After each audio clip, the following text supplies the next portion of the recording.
اگر میں آپ سے کہوں کہ اگلے چند سالوں میں پاکستان میں پیٹرول نہیں پانی سب سے قیمتی چیز بننے والا ہے۔ آج پاکستان میں تقریباً 22 کروڑ لوگ پینے کے صاف پانی سے محروم ہے۔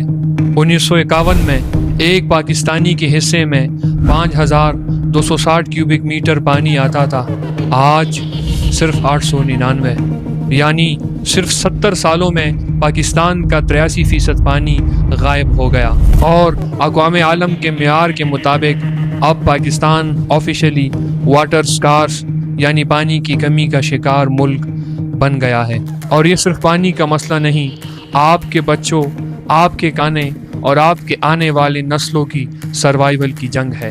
پاکستان میں پانی تیزی سے ختم ہو رہا ہے، اور خطرناک بات یہ کہ ہمیں اب بھی اس کی سیریسنس کا اندازہ نہیں۔ Pakistan council of research in water sources کے مطابق پاکستان میں فی کس پانی عالمی خطرے کی حد سے نیچے جا چکا ہے۔ ماہرین کہتے ہیں کہ جس ملک میں فی کس پانی 1000 کیوبک میٹر سے نیچے چلا جائے وہ پانی کی شدید بحران کا شکار سمجھا جاتا ہے، اور آج پاکستان 899 کیوبک میٹر پر کھڑا ہے۔ زیر زمین پانی بھی تیزی سے ختم ہو رہا ہے۔ کراچی، لاہور اور اسلام آباد جیسے بڑے شہروں میں ہر سال پانی کی سطح 1 سے 2 میٹر نیچے جا رہی ہے۔ اوپر سے مسئلہ یہ کہ جو پانی موجود ہے اس کا بڑا حصہ آلودہ ہے۔ پاکستان میں تقریباً 70% پانی پینے کے قابل ہی نہیں۔ کلائمیٹ چینج نے بارشوں کا پورا نظام بگاڑ دیا ہے، جس کے نتیجے میں کبھی خطرناک سیلاب آتے ہیں تو کبھی مہینوں خشک سالی۔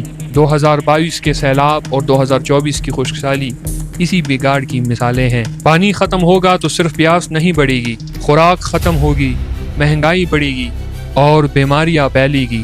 پاکستان کی 80% سے زیادہ آبادی پہلے ہی صاف پانی سے محروم ہے۔ ماہرین خبردار کرتے ہیں کہ اگر یہی صورتحال رہی تو زرعی پیداوار 25 سے 30% کم ہو سکتی ہے۔ سوچئے، ایک ملک جس کی جی ڈی پی کا 19% زراعت سے آتا ہے اور 38% افرادی قوت اسی شعبے میں خرچ ہوتی ہے، اگر اس ملک میں کھیت سوکھ جائے تو کیا ہوگا؟ مگر سوال یہ ہے کہ یہ مسئلہ بڑھ کیوں رہا ہے؟ کیونکہ صرف 2 سالوں میں پاکستان کی آبادی میں 1 کروڑ 30 لاکھ لوگوں کا اضافہ ہوا ہے، اور زیادہ لوگ یعنی زیادہ پانی کی ضرورت اور وسائل وہی پرانے۔ اوپر سے ہم پانی برباد کر رہے ہیں۔ پاکستان میں تقریباً 60% پانی خراب نظام اور پرانی ٹیکنالوجی کی وجہ سے ضائع ہو جاتا ہے، یعنی جو پانی بچا بھی ہے اسی بھی ہم سنبھال نہیں پا رہے۔ لیکن ان سب کے درمیان اچھی خبر یہ ہے کہ ابھی بھی وقت ہے۔ پاکستان میں تقریباً 18 چھوٹے اور بڑے ڈیمز پر کام ہو رہا ہے۔ صرف دیامر پاشا ڈیم 64 لاکھ ایکڑ فٹ پانی ذخیرہ کر سکے گا۔ ان منصوبوں سے لاکھوں ایکڑ زمین دوبارہ سیراب ہو سکتی ہے۔ لیکن صرف حکومت کافی نہیں، یہ جنگ ہم سب نے مل کر لڑنی ہے، اور شروع خود سے کرنا ہے۔ نل کھلا مت چھوڑے، بارش کا پانی کلیکٹ کرے اور گندا پانی دریاؤں میں مت پھینکے۔ واٹر ریسائکلنگ اختیار کرے، اور سب سے اہم یہ کہ لوگوں کو اویئرنیس دے، کیونکہ آنے والے وقت میں جس ملک نے پانی بچا لیا اصل میں وہی سروائیو کرے گا۔ یاد رکھیے، ہماری کہانی پانی سے شروع ہوئی۔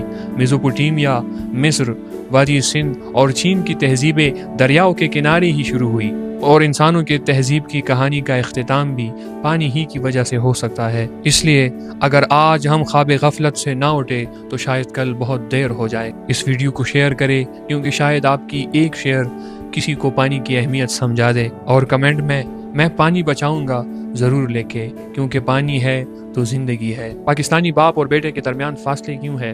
کیوں دونوں ایموشنلی ایک دوسرے سے ڈسکنیکٹڈ ہے اور کبھی اپنے دل کی بات ایک دوسرے سے شیئر نہیں کر پاتے؟ اگر اس بارے میں ہماری ویڈیو دیکھنی ہے تو سوشونا کا بٹ نمبر 7 ضرور دیکھیے گا۔